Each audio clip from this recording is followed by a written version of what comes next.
ವಿಧಾನಸಭೆ ಕಲಾಪ ಮೂರನೇ ದಿನಕ್ಕೆ ಕಾಲಿಟ್ಟಿದೆ. ನಿನ್ನೆ ಮಂಡನೆ ಮಾಡಲಾದ ಮೈಕ್ರೋ ಫೈನಾನ್ಸ್ ಬಿಲ್ ಬಗ್ಗೆ ಇವತ್ತು ಸದನದಲ್ಲಿ ಚರ್ಚೆ ನಡೆಯಲಿದೆ. ಇದರ ಜೊತೆಗೆ ಕರ್ನಾಟಕ ಗಿರವಿದಾರರ ತಿದ್ದುಪಡಿ ವಿಧೇಯಕ, ಕರ್ನಾಟಕ ಲೇವಾದೇವಿದಾರರ ತಿದ್ದುಪಡಿ ವಿಧೇಯಕ, ಬೆಂಗಳೂರು ಅರಮನೆ, ಕರ್ನಾಟಕ ಕೃಷಿ ಉತ್ಪನ್ನ ಮಾರುಕಟ್ಟೆ ವ್ಯವಹಾರ ತಿದ್ದುಪಡಿ ವಿಧೇಯಕ ಸೇರಿದಂತೆ ಎಲ್ಲಾ ವಿಧೇಯಕಗಳನ್ನು ಸಚಿವ ಪ್ರಿಯಾಂಕ್ ಖರ್ಗೆ ಮಂಡನೆ ಮಾಡಿದ್ದಾರೆ.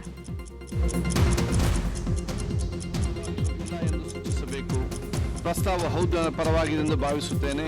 ಪ್ರಸ್ತಾವ ಹೌದು ಪರವಾಗಿದೆ. ಪ್ರಸ್ತಾವ ಅಂಗೀಕೃತಗೊಂಡಿದೆ. ಮಾನ್ಯ ಮುಖ್ಯಮಂತ್ರಿಗಳು, ವಿಧೇಯಕವನ್ನು ಮಂಡಿಸುತ್ತಿದ್ದೇನೆ. ವಿಧೇಯಕ ಮಂಡಿಸಲಾಗಿದೆ.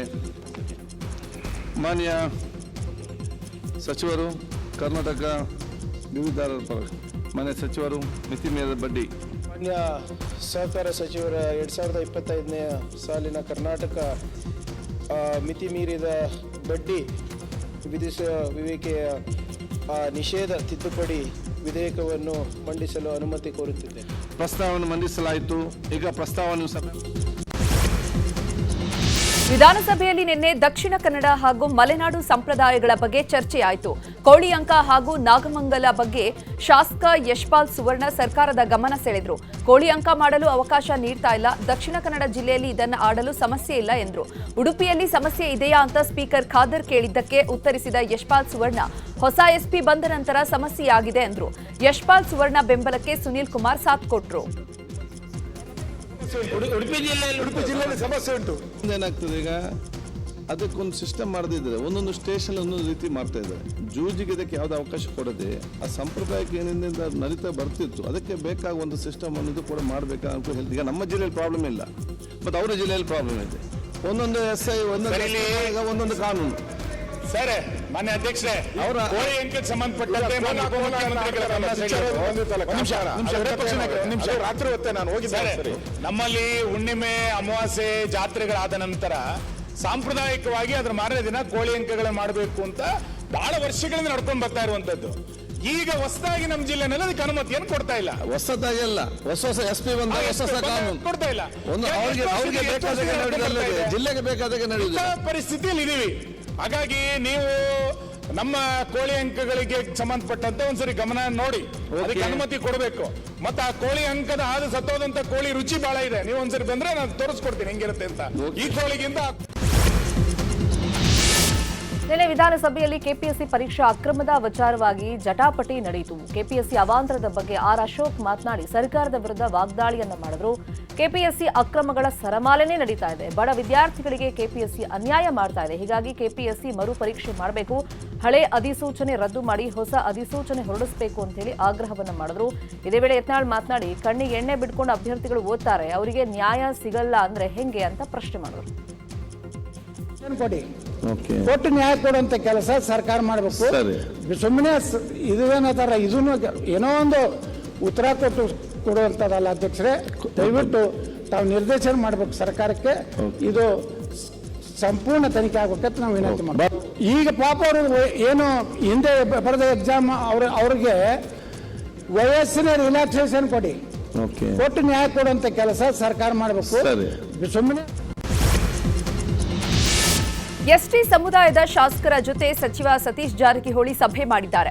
ಸಭೆಯಲ್ಲಿ ಸಚಿವ ಕೆಎನ್ ರಾಜಣ್ಣ, ಶಾಸಕರಾದ ಬಿ ನಾಗೇಂದ್ರ, ಅನ್ನಪೂರ್ಣ ತುಕಾರಾಂ, ಜಿಎಂ ನಾಗರಾಜು, ಕಂಪ್ಲಿ ಗಣೇಶ್ ಸೇರಿದಂತೆ ಹಲವರು ಭಾಗಿಯಾಗಿದ್ರು. ವಾಲ್ಮೀಕಿ ಪೀಠದ ಶ್ರೀಗಳು ಕೂಡ ಭಾಗಿಯಾಗಿದ್ರು. ಶೋಷಿತ ಸಮುದಾಯಗಳ ಸಮಾವೇಶ ಆಯೋಜನೆ ಅಥವಾ ಎಸ್ಟಿ ಸಮಾವೇಶ ಆಯೋಜನೆ ಮಾಡಬೇಕಾ ಎಂಬ ಅದ್ರ ಬಗ್ಗೆ ಚರ್ಚೆ ನಡೆದಿದೆ ಎನ್ನಲಾಗ್ತಾ ಇದೆ. ಸಂಪುಟ ಪುನರ್ರಚನೆ ವೇಳೆ ಕೆಎನ್ ರಾಜಣ್ಣರನ್ನ ಕೈಬಿಟ್ಟರೆ ಅವರು ನಿಲ್ಲುವ ಶ್ರೀಗಳು ಸಲಹೆಯನ್ನ ನೀಡಿದ್ದಾರೆ, ಅವರೇ ನಿಲ್ಲೋದಕ್ಕೆ. ಇದಕ್ಕೆ ಎಸ್ಟಿ ಸಮುದಾಯದ ಶಾಸಕರೆಲ್ಲ ಒಪ್ಪಿದ್ದಾರೆ ಎಂದು ತಿಳಿದು ಬಂದಿದೆ. ಈ ನಡುವೆ ಅಪೆಕ್ಸ್ ಬ್ಯಾಂಕ್ ಅಧ್ಯಕ್ಷರ ಚುನಾವಣೆ ಬಗ್ಗೆ ಚರ್ಚೆ ನಡೆಸಲು ಹೋಗಿದ್ದ ಡಿಕೆ ಶಿವಕುಮಾರ್ ಅವರನ್ನು ಭೇಟಿಯಾಗದೆ ಅನಾರೋಗ್ಯದ ನೆಪ ಹೇಳಿ ದೂರ ಉಳಿದಿದ್ದಾರೆ ಸಚಿವ ಕೆಎನ್ ರಾಜಣ್ಣ. ಸತೀಶ್ ಜಾರಕಿಹೊಳಿ ನಿವಾಸದಲ್ಲಿ ನಡೆದ ಸಭೆಯಲ್ಲಿ ಎಸ್ಟಿ ಶಾಸಕರ ಸಭೆಯಲ್ಲಿ ರಾಜಣ್ಣ ಭಾಗಿಯಾಗಿ ಒಂದಿಷ್ಟು ಕುತೂಹಲ ಮೂಡಿಸಿದ್ರು.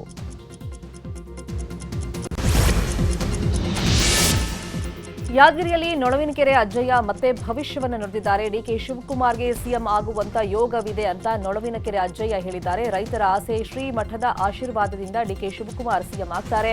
ಎಲ್ಲರ ಆಸೆ ಕೂಡ ಡಿಕೆ ಶಿವಕುಮಾರ್ ಸಿಎಂ ಆಗಬೇಕು ಅನ್ನೋದು. ಆದರೆ ಡಿಕೆಶಿ ಯಾವ ದಿನ ಸಿಎಂ ಆಗ್ತಾರೆ ಅಂತ ಹೇಳಕ್ಕಾಗಲ್ಲ ಅಂತ ಯಾದಗಿರಿಯ ಅಬ್ಬಿ ತುಮಕೂರ ವಿಶ್ವರಾಧ್ಯರ ಮಠದಲ್ಲಿ ಅಜ್ಜಯ್ಯ ಭವಿಷ್ಯವನ್ನು ನುಡಿದಿದ್ದಾರೆ. ಶ್ರೀಶೈಲ ಜಗದ್ಗುರುಗಳು ಬಂದಿದ್ದಾರೆ.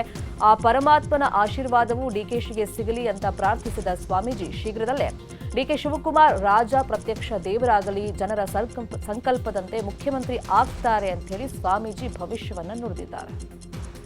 ಮುಖ್ಯಮಂತ್ರಿ ಕ್ಷೇತ್ರದ ದರ್ಶನ 140 ವರ್ಷಕ್ಕೊಂದ್ಸತ್ತಿಗೆ ಆ ಒಂದು ಕ್ಷೇತ್ರದಲ್ಲಿರ್ತಕ್ಕಂಥದ್ದು. ನಮ್ಮ ಶಾಸ್ತ್ರದ ಪ್ರಕಾರ ಶನಿ ಮತ್ತು ರವಿ ಮತ್ತು ಚಂದ್ರ ಏಕಕಾಲದಲ್ಲಿ ಆ ಒಂದು ಪವಿತ್ರವಾದ ತ್ರಿಕಾಲ ನದಿಯಲ್ಲಿ ಗಂಗಾ ಸ್ನಾನ ಮಾಡಿದ್ರು ಅಂತಕ್ಕಂಥ ಇತಿಹಾಸ ಇರತಕ್ಕಂಥದ್ದು. ಆ ಒಂದು ಪವಿತ್ರ ಗಂಗಾ ಸ್ನಾನಕ್ಕೆ ನಾವು ಕೂಡ ಡಿ ಕೆ ಶಿವಕುಮಾರಲ್ಲಿ ಹೋಗಿ ಒಂದು ಸಂಕಲ್ಪವನ್ನು ಮಾಡಿ ರಾಜ ಪ್ರತ್ಯಕ್ಷ ದೇವತಾ ಅಂತಕ್ಕಂಥ ವ್ಯಕ್ತಿ ಆ ಗಂಗಾ ದೇವತೆ ಅವರಿಗೆ ಆಶೀರ್ವಾದ ಮಾಡಲಿ ಅಂತಕ್ಕಂಥ ಸಂಕಲ್ಪದಲ್ಲಿ ಪಾಲ್ಗೊಂಡವರಾಗಿರ್ತೀವಿ. ಎಲ್ಲರ ಆಶೆನೇ ಇದೆ. ರೈತರದು, ಸದ್ಭಕ್ತರದು, ವರ್ತಕರದು ಎಲ್ಲರ ಆಸೆ ಇದೆ. ಆ ವ್ಯಕ್ತಿ ಒಬ್ಬ ಯೋಗ್ಯವಾದಂಥ ವ್ಯಕ್ತಿ ಇದ್ದಾನೆ, ಅವರು ಮುಖ್ಯಮಂತ್ರಿಗಳಾಗಬೇಕು ಅಂತ ತಮ್ಮೆಲ್ಲರ ಸಂಕಲ್ಪ ಇದೆ. ನಮ್ಮ ಶ್ರೀಮಠದ ಆಶೀರ್ವಾದ ಇದೆ. ಒಂದು ದಿನ ಅವರು ಆಗ್ತಾರೆ ಅಂತಕ್ಕಂಥ ಮಾತನ್ನು ಕೂಡ ನಾವು ಹರಿಸ್ತಾ ಇದ್ದೀವಿ. ದಿನಗಳಲ್ಲಿ ಹೇಳೋಕ್ಕಾಗಂಗಿಲ್ಲ. ದಿನನಿತ್ಯದಲ್ಲಿ ನಡೀತಕ್ಕಂಥ ಚರ್ಚೆ, ವಿವಾದಗಳು ಹೇಗೆ ನಡೀತಾ ಇದೆ ಒಂದು ಎಲ್ಲರೂ ಹೇಳ್ತಾ ಇದ್ದಾರೆ. ಎಲ್ಲರ ಸಂಕಲ್ಪ ಇದೆ, ನಮ್ಮ ಶ್ರೀಮಠದ ಆಶೀರ್ವಾದನೇ ಇದೆ. ಆ ವ್ಯಕ್ತಿ ರಾಜ ಪ್ರತ್ಯಕ್ಷ ದೇವನಾಗಿ ಬಡವರ, ರೈತರ ಮತ್ತು ಎಲ್ಲರ ಒಂದು ಪ್ರೀತಿ ವಿಶ್ವಾಸವನ್ನು ಗಳಿಸ್ಕೊಂಡು ಉತ್ತಮವಾಗಿರ್ತಕ್ಕಂಥ ವ್ಯಕ್ತಿಯಾಗಿ ಬಾಳಲಿ. ಬಿಜೆಪಿಯ ಬಣ ಬಡಿದಾಟದ ನಡುವೆ ಕೇಂದ್ರ ಗೃಹ ಸಚಿವ ಅಮಿತ್ ಶಾ ರಾಜ್ಯ ಪ್ರವಾಸ ಕೈಗೊಂಡಿದ್ದಾರೆ. ಮಾರ್ಚ್ 7ಕ್ಕೆ ಬೆಂಗಳೂರಿಗೆ ಅಮಿತ್ ಶಾ ಆಗಮಿಸ್ತಾ ಇದ್ದು, ಮಾರ್ತಹಳ್ಳಿಯಲ್ಲಿ ವಿಶ್ವೇಶ್ವರ ತೀರ್ಥ ಮೆಮೋರಿಯಲ್ ಹಾಲ್ ಆಸ್ಪತ್ರೆ ಉದ್ಘಾಟನೆ ಕಾರ್ಯಕ್ರಮದಲ್ಲಿ ಭಾಗಿಯಾಗಲಿದ್ದಾರೆ. ಈ ವೇಳೆ ರಾಜ್ಯ ಬಿಜೆಪಿಯಲ್ಲಿನ ಬಣ ಬಡಿದಾಟಕ್ಕೆ ಬ್ರೇಕ್ ಹಾಕ್ತಾರೆ ಅಂತ ಅಂದಾಜಿಸಲಾಗಿದೆ. ಅಂತೂ ಕೊಪ್ಪಳ ಜನರ ಹೋರಾಟಕ್ಕೆ ಜಯ ಸಿಕ್ಕಿದೆ. ಬಲ್ದೋಟ ಫ್ಯಾಕ್ಟರಿ ವಿರೋಧಿಸಿ ನಡೆಸ್ತಾ ಇದ್ದ ಪ್ರತಿಭಟನೆಗೆ ಜಯ ಸಿಕ್ಕಿದೆ. ಕೂಡಲೇ ಫ್ಯಾಕ್ಟರಿಯ ಕಾಮಗಾರಿ ಸ್ಥಗಿತಕ್ಕೆ ಸಿಎಂ ಸೂಚನೆಯನ್ನು ಕೊಟ್ಟಿದ್ದಾರೆ. ಕಾರ್ಖಾನೆ ಕೆಲಸ ನಿಲ್ಲಿಸುವಂತೆ ಕೊಪ್ಪಳ ಡಿಸಿಗೆ ಸಿಎಂ ಸೂಚನೆಯನ್ನು ಕೊಟ್ಟಿದ್ದಾರೆ. ಇನ್ನು ಬಲ್ದೋಟ ಕಾರ್ಖಾನೆಗೆ ಗವಿಮಠದ ಶ್ರೀಗಳು ವಿರೋಧವನ್ನು ವ್ಯಕ್ತಪಡಿಸಿದರು. ಹಾಗೆ ಸರ್ವಪಕ್ಷ ನಿಯೋಗ ಸಿಎಂ ಸಿದ್ದರಾಮಯ್ಯ ಅವರನ್ನ ಭೇಟಿ ಮಾಡಿ ಫ್ಯಾಕ್ಟರಿಯನ್ನು ನಿಲ್ಲಿಸುವಂತೆ ಮನವಿಯನ್ನ ಮಾಡಿದ್ದು, ತೀವ್ರ ಒತ್ತಡಕ್ಕೆ ಮಣಿದ ಸಿಎಂ ಕಾರ್ಖಾನೆ ಕಾಮಗಾರಿ ನಿಲ್ಲಿಸುವಂತೆ ಇದೀಗ ಸೂಚನೆಯನ್ನು ಕೊಟ್ಟಿದ್ದಾರೆ.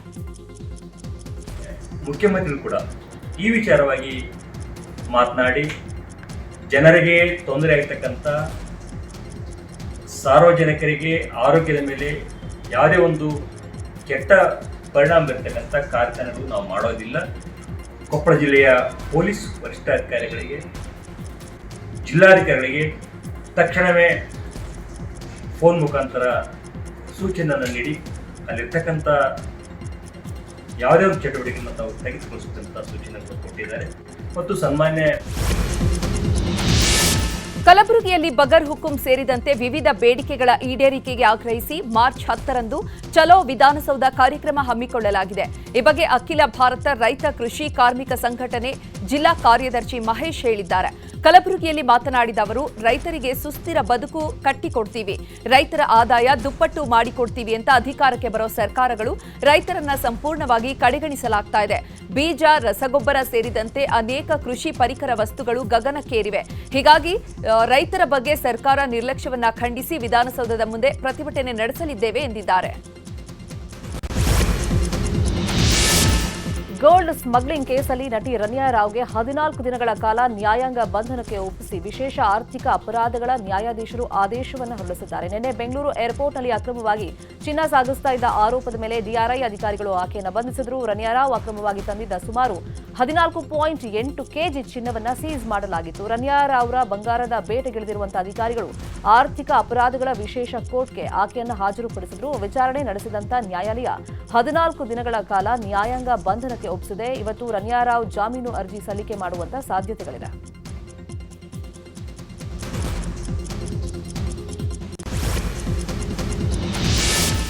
ಉತ್ತರ ಪ್ರದೇಶದ ಪ್ರಯಾಗ್ರಾಜ್ನಲ್ಲಿ ನಡೆದಂತಹ ಮಹಾ ಕುಂಭಮೇಳ ಯಶಸ್ವಿಯಾಗಿದೆ. ಹಿನ್ನೆಲೆಯಲ್ಲಿ ಇವತ್ತು ವಿಧಾನಸಭೆಯಲ್ಲಿ ಸಿಎಂ ಯೋಗಿ ಆದಿತ್ಯನಾಥ್ ಮಹಾ ಕುಂಭಮೇಳದ ಕುರಿತಂತೆ ಮಾತನಾಡ್ತಾರೆ. ಇದೇ ವೇಳೆ ಡಿಸಿಎಂ ಡಿಕೆ ಶಿವಕುಮಾರ್ ಕುಂಭಮೇಳದ ವ್ಯವಸ್ಥೆ ಕುರಿತಂತೆ ಪ್ರಶಂಸೆ ವ್ಯಕ್ತಪಡಿಸಿದ್ದನ್ನು ಅವರು ಪ್ರಸ್ತಾಪ ಮಾಡಿದರು. ಕುಂಭಮೇಳದಲ್ಲಿ 66 ಕೋಟಿ ಜನರು ಪುಣ್ಯ ಸ್ನಾನ ಮಾಡಿದ್ದಾರೆ. ದೇಶ ವಿದೇಶಗಳಿಂದ ಬಂದಂತಹ ಭಕ್ತರು ಕುಂಭಮೇಳದಲ್ಲಿನ ವ್ಯವಸ್ಥೆಯನ್ನು ಮೆಚ್ಚಿಕೊಂಡಿದ್ದಾರೆ ಅಂತ ಹೇಳಿದರು.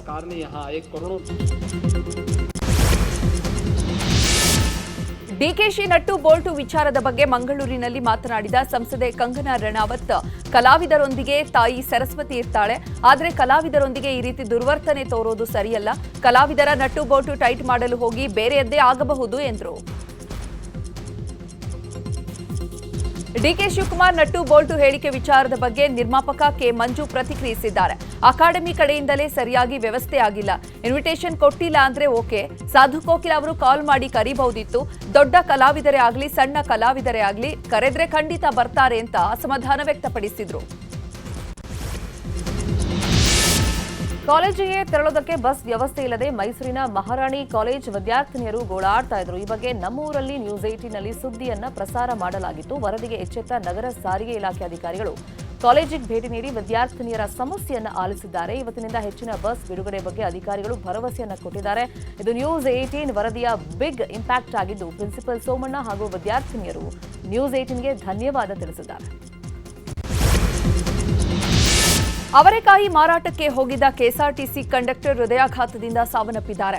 ಸಾವಿನ ಬಗ್ಗೆ ಕುಟುಂಬಸ್ಥರು ಅನುಮಾನ ವ್ಯಕ್ತಪಡಿಸಿದ್ದಾರೆ. ಚಿಕ್ಕಬಳ್ಳಾಪುರದ ರೆಡ್ಡಿಹಳ್ಳಿ ಗ್ರಾಮದ ಲಕ್ಷ್ಮೀನಾರಾಯಣ್ ಕೆಎಸ್ಆರ್ಟಿಸಿ ಬಸ್ ಕಂಡಕ್ಟರ್ ಆಗಿ ಸೇವೆ ಸಲ್ಲಿಸ್ತಾ ಇದ್ರು.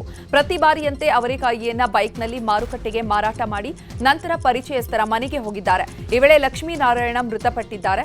ಆದರೆ ಕುಟುಂಬಸ್ಥರು ಜಿಲ್ಲಾಸ್ಪತ್ರೆ ಬಳಿ ಸಾವಿನ ಬಗ್ಗೆ ಅನುಮಾನ ವ್ಯಕ್ತಪಡಿಸಿ ಚಿಕ್ಕಬಳ್ಳಾಪುರ ನಗರ ಠಾಣೆಯಲ್ಲಿ ದೂರು ದಾಖಲಿಸಿದ್ದಾರೆ. ಉಡುಪಿಯಲ್ಲಿ ಮಾನಸಿಕ ಅಸ್ವಸ್ಥನೊಬ್ಬ ರಂಪಾಟವನ್ನು ಮಾಡಿದ್ದಾನೆ. ವ್ಯಕ್ತಿಯ ಉಗ್ರ ವರ್ತನೆಯಿಂದ ಶ್ರೀಕೃಷ್ಣ ಮಠದ ಆವರಣದಲ್ಲಿ ಆತಂಕದ ವಾತಾವರಣ ನಿರ್ಮಾಣವಾಗಿತ್ತು. ಬಳಿಕ ಸಾಮಾಜಿಕ ಕಾರ್ಯಕರ್ತರ ನೆರವಿನಿಂದ ಆತನನ್ನ ವಶಕ್ಕೆ ಪಡೆಯಲಾಯಿತು. ಯುವಕ ಸಹಜ ಸ್ಥಿತಿಗೆ ಬಂದ ಬಳಿಕ ಕೋರ್ಟ್ ರಸ್ತೆಯಲ್ಲಿರುವಂತಹ ಹೊಸ ಬದುಕು ಆಶ್ರಮದಲ್ಲಿ ಪುನರ್ವಸತಿಯನ್ನ ಕಲ್ಪಿಸಲಾಗಿದೆ. ರಕ್ಷಿಸಲ್ಪಟ್ಟ ಯುವಕನ ಹೆಸರು ರಮೇಶ್ ಪರಶುರಾಮ, ಗದಗದ ನಿವಾಸಿ ಅಂತ ಹೇಳಿಕೊಂಡಿದ್ದ. ವಿಜಯಪುರದಲ್ಲಿ ಹೆರಿಗೆಗೆ ಬಂದ ಗರ್ಭಿಣಿಗೆ ಸೂಕ್ತ ಚಿಕಿತ್ಸೆ ನೀಡದೇ ಇರೋ ಆರೋಪ ಕೇಳಿಬಂದಿದೆ. ಕನ್ನೂರು ಸಮುದಾಯ ಆರೋಗ್ಯ ಕೇಂದ್ರದಲ್ಲಿ 4 ಗಂಟೆಯಾದರೂ ಆಸ್ಪತ್ರೆಗೆ ವೈದ್ಯರು ಸಿಬ್ಬಂದಿ ಬಾರದೆ ಚಕ್ಕರ್ ಹಾಕಿದ್ದಾರೆ. ರಾತ್ರಿ ಪಾಳಿಯಲ್ಲಿ ವೈದ್ಯರು ಸಿಬ್ಬಂದಿ ಬಾರದೆ ಇರೋದಕ್ಕೆ ಕನ್ನೂರು ಗ್ರಾಮದ ಗರ್ಭಿಣಿ ಚೆನ್ನಮ್ಮ ಕಂಬಾರ ಸಂಬಂಧಿಕರು ಪರದಾಡಿದ್ದಾರೆ. ಕಡೆಗೆ ರಾತ್ರಿ ಆಗಮಿಸಿದ ವೈದ್ಯರು ಗರ್ಭಿಣಿಯನ್ನ ದಾಖಲಿಸಿಕೊಂಡು ಚಿಕಿತ್ಸೆ ನೀಡಿದ್ದಾರೆ. ಉಡುಪಿಯ ಕಾಪುವಿನ ಹೊಸ ಮಾರಿಗುಡಿ ಬ್ರಹ್ಮ ಕಲಶೋತ್ಸವ ಸಂದರ್ಭದಲ್ಲಿ ವಿಶಿಷ್ಟವಾದ ಅಶ್ವ ಪೂಜೆ ನಡೆಯಿತು. ಈ ಪೂಜೆಗಂತಲೇ 9 ಬಿಳಿ ಬಣ್ಣದ ಕುದುರೆಗಳನ್ನು ತರಲಾಗಿತ್ತು. ತಂತ್ರಿಗಳ ಮೂಲಕ ಎಲ್ಲ ಅಶ್ವಗಳಿಗೂ ಹೂವಿನ ಅಲಂಕಾರ ಮಾಡಿ ಅರಿಶಿಣ ಕುಂಕುಮ ಹಚ್ಚಿ ದೇವರ ಪ್ರಸಾದವನ್ನ ಆಹಾರವಾಗಿ ನೀಡಲಾಯಿತು. ಇಂದು ಮಾರಿಯಮ್ಮನ ಬ್ರಹ್ಮ ಕಲಶೋತ್ಸವ ನಡೆಯಲಿದೆ. ಇನ್ನು ಲೋಕಸಭಾ ಚುನಾವಣೆಯಲ್ಲಿ ಮೋದಿ ನೇತೃತ್ವದ ಬಿಜೆಪಿ ಸರ್ಕಾರ ಮತ್ತೆ ಅಧಿಕಾರಕ್ಕೆ ಬಂದ್ರೆ ಹೋಮ ಮಾಡಿಸೋದಾಗಿ ಅಭಿಮಾನಿಯೊಬ್ಬರು ಹರಕೆ ಹೊತ್ತಿದ್ರು. ಅದರಂತೆ ಉಡುಪಿಯ ಕೋಟದ ಸ್ವಗೃಹದಲ್ಲಿ ಸಹಸ್ರ ನಾರಿಕೇಳ ಗಣಯಾಗ ಮಾಡಿಸಿದ್ದಾರೆ. ಬೆಂಗಳೂರು ನಿವಾಸಿ ಮಂಜುಳಾ ಮಯ್ಯ ಹಾಗೂ ಪ್ರಕಾಶ್ ಮಯ್ಯ ಮೋದಿ ಅಭಿಮಾನಿಗಳಾಗಿದ್ದಾರೆ. ನರೇಂದ್ರ ಮೋದಿಗಾಗಿ ಈ ಹಿಂದೆಯೂ ಕೂಡ ಧಾರ್ಮಿಕ ಪೂಜಾ ಕಾರ್ಯಕ್ರಮ ಏರ್ಪಡಿಸಿದ್ರು. ಈ ಸಂದರ್ಭದಲ್ಲಿ ನೂರಾರು ಜನರಿಗೆ ಅನ್ನದಾನ ಮಾಡಲಾಯಿತು. ಕೋಲಾರದ ಚಿಕ್ಕ ತಿರುಪತಿ ಹುಂಡಿ ಎಣಿಕೆ ಕಾರ್ಯ ಮುಕ್ತಾಯವಾಗಿದೆ. ಈ ಬಾರಿ ಮಾಲೂರು ತಾಲೂಕಿನ ಚಿಕ್ಕ ತಿರುಪತಿ ವೆಂಕಟೇಶ್ವರ ಸ್ವಾಮಿ ದೇಗುಲದ ಹುಂಡಿಯಲ್ಲಿ 49 ಲಕ್ಷ ರೂಪಾಯಿ ಹುಂಡಿ ಹಣ ಸಂಗ್ರಹವಾಗಿದೆ.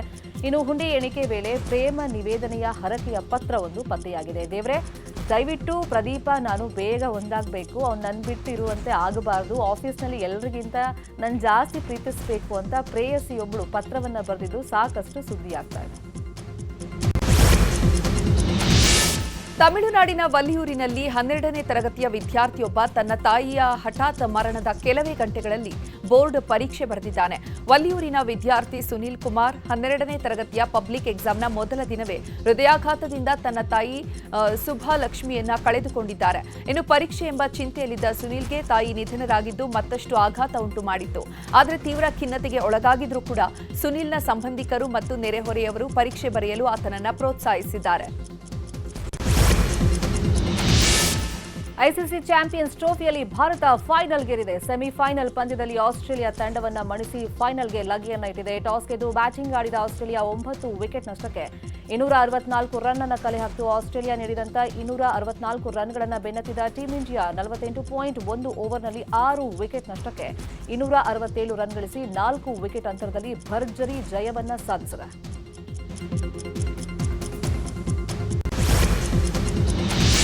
ಚಾಂಪಿಯನ್ಸ್ ಟ್ರೋಫಿಯ 2ನೇ ಸೆಮಿಫೈನಲ್ ಪಂದ್ಯ ಇಂದು ನಡೆಯಲಿದೆ. ಫೈನಲ್ ಟಿಕೆಟ್ಗಾಗಿ ನ್ಯೂಜಿಲೆಂಡ್ ಮತ್ತು ದಕ್ಷಿಣ ಆಫ್ರಿಕಾ ಪರಸ್ಪರ ಸೆಣಸಾಡಲಿವೆ. ಲಾಹೋರ್ನಲ್ಲಿ ಪಂದ್ಯ ನಡೆಯಲಿದ್ದು ಇದರಲ್ಲಿ ಗೆದ್ದವರು ಭಾನುವಾರ ಟೀಂ ಇಂಡಿಯಾದ ಜೊತೆ ಫೈನಲ್ ಪಂದ್ಯ ಆಡಲಿದ್ದಾರೆ. ಸ್ಟಾರ್ ನಟಿ ಮಿಲ್ಕಿ ಬ್ಯೂಟಿ ತಮನ್ನಾ ಭಾಟಿಯಾ ಹಾಗೂ ವಿಜಯ್ ವರ್ಮಾ ಕಳೆದ ಕೆಲವು ವರ್ಷಗಳಿಂದ ಸಂಬಂಧದಲ್ಲಿದ್ದಾರೆ. ತಮ್ಮ ಸಂಬಂಧವನ್ನ ಮುಂದಿನ ಹಂತಕ್ಕೆ ಕೊಂಡೊಯ್ಯಲು ಅವರು ಮದುವೆಯಾಗೋಕೆ ಯೋಚನೆ ಕೂಡ ಮಾಡಿಕೊಂಡಿದ್ರು ಅಂತ ಸುದ್ದಿಯಾಗಿತ್ತು. ಆದಾಗ್ಯೂ ಬಾಲಿವುಡ್ ಮೂಲಗಳ ಪ್ರಕಾರ ತಮನ್ನಾ ಮತ್ತು ವಿಜಯ್ ವರ್ಮಾ ಕೆಲವು ವಾರಗಳ ಹಿಂದೆ ತಮ್ಮ ಸಂಬಂಧವನ್ನ ಕೊನೆಗೊಳಿಸಿದ್ದಾರೆ ಅಂತ ಹೇಳಲಾಗ್ತಾ ಇದೆ. ತಮನ್ನಾ ಭಾಟಿಯಾ ಮತ್ತು ವಿಜಯ್ ವರ್ಮಾ ಇಬ್ಬರು ವಾರಗಳ ಹಿಂದೆ ಬ್ರೇಕಪ್ ಮಾಡಿಕೊಂಡಿದ್ದಾರಂತೆ. ಇನ್ಮುಂದೆ ಸ್ನೇಹಿತರಾಗಿ ಉಳಿಯೋದಕ್ಕೆ ನಿರ್ಧಾರವನ್ನ ಮಾಡಿಕೊಂಡಿದ್ದಾರಂತೆ. ಅಮರನ್ ತಂಡೇಲ್ನಂತಹ ಬ್ಲಾಕ್ ಬಸ್ಟರ್ ಹಿಟ್ ಸಿನಿಮಾಗಳನ್ನು ಕೊಟ್ಟಿರುವಂತಹ ಸಾಯಿ ಪಲ್ಲವಿ ಸಂಭಾವನೆ ಡಬಲ್ ಆಗಿದೆ ಅಂತ ಹೇಳಲಾಗ್ತಾ ಇದೆ. ಅವರು ಮುಂದಿನ ಸಿನಿಮಾಗೆ 18 ರಿಂದ 20 ಕೋಟಿ ಸಂಭಾವನೆ ಪಡಿತಾರೆ ಅಂತ ಹೇಳಲಾಗ್ತಾ ಇದೆ.